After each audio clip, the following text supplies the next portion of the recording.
Alors beaucoup s'interrogent, Laurent Jacobelli, pour savoir si c'est un phénomène nouveau ou pas. Est-ce que c'est la vraie question ? Non, je ne pense pas que ce soit un phénomène nouveau. Malheureusement, on doit remarquer que c'est un phénomène qui se répand. C'est-à-dire que chaque jour, aujourd'hui, dans l'actualité, on voit des jeunes qui agressent des jeunes mineurs qui font des tentatives d'assassinat et des mineurs qui en sont victimes. On déplore là la mort d'une jeune fille. D'ailleurs, je pense qu'on peut collectivement avoir une pensée pour sa famille qui doit vivre une épreuve indescriptible. Et il faut se poser les questions. Pourquoi aujourd'hui cette violence qui va jusqu'au meurtre, parfois, volontairement ou involontairement, on ne sait pas encore. Eh bien, pourquoi cette violence n'a plus de barrière ? Elle n'a plus de limite. Et c'est en tant que société cette question qu'on doit se poser. Qu'est-ce qui fait qu'aujourd'hui les jeunes ont recours à la violence beaucoup plus facilement qu'avant et avec des prétextes de plus en plus légers. Je pense que on doit tous se remettre en cause. Déjà, se dire que la discipline, le respect de l'autorité, le respect de l'État doit être ramené dès l'école et que ensuite, quand un jeune s'écarte du droit chemin, il faut montrer l'exemple, le sanctionner. C'est pas la seule réponse, mais c'est aussi une réponse.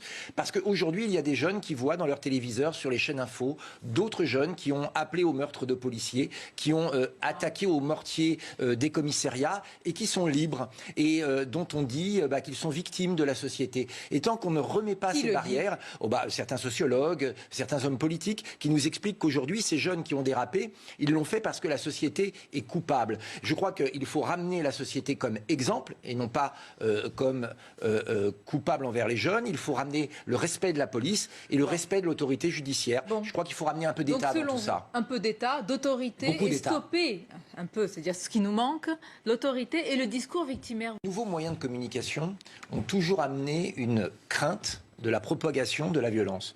Ça a été vrai des premiers livres imprimés, ça a été vrai plus récemment des jeux vidéo, où on nous expliquait que des jeunes qui jouaient aux jeux vidéo allaient devenir des assassins de masse, ce qui heureusement n'est pas arrivé, en tout cas pas généralement. Et là, on nous explique que Internet, les réseaux sociaux vont démultiplier la violence. Moi, je crois qu'il ne faut pas confondre la violence et les moyens de diffusion de la violence. Évidemment, c'est un amplificateur, vous l'avez extrêmement bien dit. C'est un accélérateur et c'est un facilitateur. En revanche, ce n'est pas la cause, selon moi.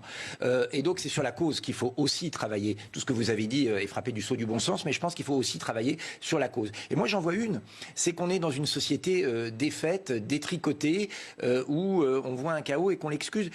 Avant, nous faisions nation, comme on dit aujourd'hui. C'est-à-dire qu'on n'était pas simplement un individu qui doit défendre ou exprimer ses pulsions, on était un individu parmi une nation. Puis, ça s'est réduit à l'espace de communauté. C'était déjà grave. Ça ne se décrète pas l'autorité. Non, mais aujourd'hui, nation, l'individu est devenu simplement le représentant de lui-même. Et donc, quand quelqu'un est en travers de sa route, quand quelqu'un le gêne, ou quand quelqu'un met un frein à ses trafics, l'ultra-individualisme, contre une... Tout simplement en réaffirmant que tous, en plus d'être un individu, on est membre d'une nation et réaffirmant fièrement notre nation, notamment à l'école, comme une entité à laquelle on doit aussi quelque chose. Vous croyez que ça va être entendu par en tout cas, cible dont on parle? En tout cas, il faut le réamener. Attendez, je termine juste, je vous ai laissé tous parler, j'essaye d'aller au bout. Il faut ramener le respect de l'autorité par le professeur, par le gendarme, par le policier. C'est important. Et il faut ramener aussi la peur de la sanction qui fait partie de cet ensemble. Et je le répète, aujourd'hui, il faut qu'un mineur,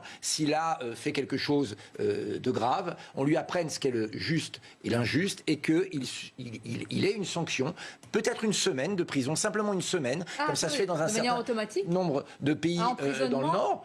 Des prisons évidemment spécifiques pour les mineurs où on ne les met pas au milieu de chefs de gang ou au milieu de prêcheurs de haine, mais évidemment, et il en sortira avec l'idée de ce qu'est la sanction.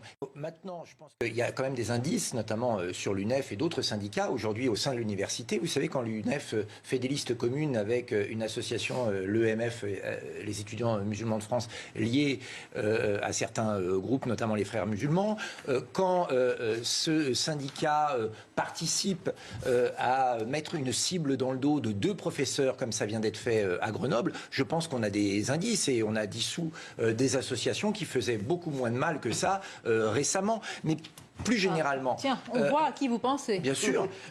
Citez-les, parce que je vais les citer. Soyons clairs, parce que certains vont vous dire que vous ne pouvez pas comparer. En France, on ne peut pas critiquer la politique migratoire, et on est dissous. Par contre, en France, on peut appeler à faire de 2 professeurs les futures victimes de certains, sans avoir la moindre sanction. Mais plus généralement... Plus généralement... Oui, attendez, parce que... L'islamo-gauchisme existe dans nos universités, et Madame Vidal, la ministre, avait bien raison de le dire. Il y a dans nos universités des cours qui prônent l'islamo-gauchisme. Plus généralement d'ailleurs, il y a dans certaines universités des conférences racialisées interdites aux Blancs, un mouvement décolonial. Il y a un certain nombre de prêcheurs de haine, on peut les appeler comme ça, contre la France. Et donc il est temps de réagir. Et c'était déjà grave avant, mais après l'affaire Samuel Paty, c'est criminel. Ce que font un certain nombre d'étudiants avec la complicité de certains professeurs, pas tous, qui est de désigner à la vindicte publique 2 professeurs qui ne rentrent pas dans le cadre de l'idée qu'ils se font de la critique de la France, eh bien c'est extrêmement grave. Mais qu'est-ce que vous faites? Dissolution du syndicat? Pourquoi pas? Oui, pourquoi pas. Eh bien, en tout cas, la piste doit être évoquée et doit être lancée. La présence de l'ultra-gauche aujourd'hui au sein du corps professoral dans les universités existe. Hier, elle défendait la classe ouvrière. Elle prétendait... Vous allez faire une sélection. Est-ce que je peux terminer une seule phrase? Hier, elle défendait la classe ouvrière. Aujourd'hui, la classe ouvrière ne se sent plus représentée par la gauche. Donc, ils ont trouvé de nouveaux damnés de la terre qui sont soit les islamistes, soit les migrants, etc. Et ils imposent cette vision ultra-minoritaire à la majorité. C'est-à-dire qu'on ne peut pas les critiquer. Ils sont tout puissants. Pas tous les professeurs. Pas tous les professeurs. Pas tous les professeurs. Attendez, c'est la ministre de l'université qui l'a dit. Hein. Tout le monde le dit. Tout le monde le dit. Comment on peut... vous ne pouvez pas le laisser dire, mais je le dis.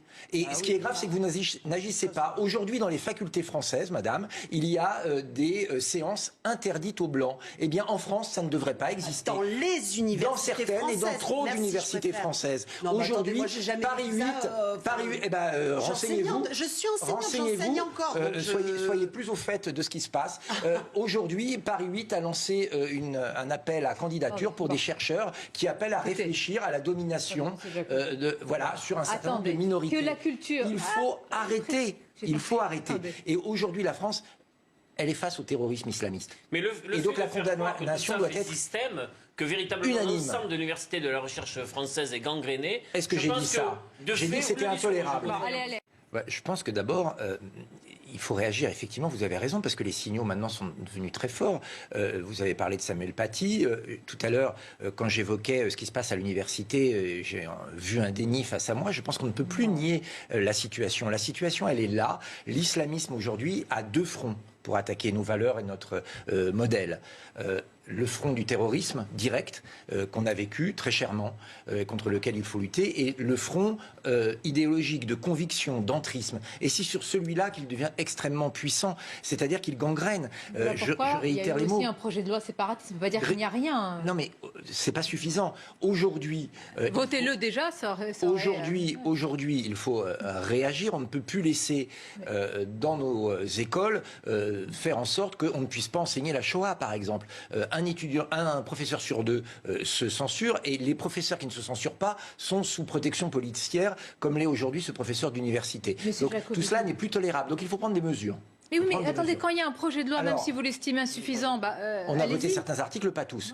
Il faut maintenant lutter contre les revendications que sont le port du voile, les menus séparés, etc., qui sont des petites avancées de l'obscurantisme dans notre société. Alors ça, c'est des débats qui divisent. Moi, je voudrais rester... Peut-être, mais il faut expulser l'islamisme de notre société, renvoyer chez eux les radicalisés étrangers, faire en sorte que les prêcheurs de haine soient renvoyés chez eux, et avoir une nouvelle politique migratoire qui fait que aujourd'hui, on arrête l'immigration telle qu'elle est, parce qu'on ne peut plus assimiler, de Français, y compris les jeunes musulmans. 3e génération, voire 4e génération. Oui, mais ces gens qui s'estiment plus, ces jeunes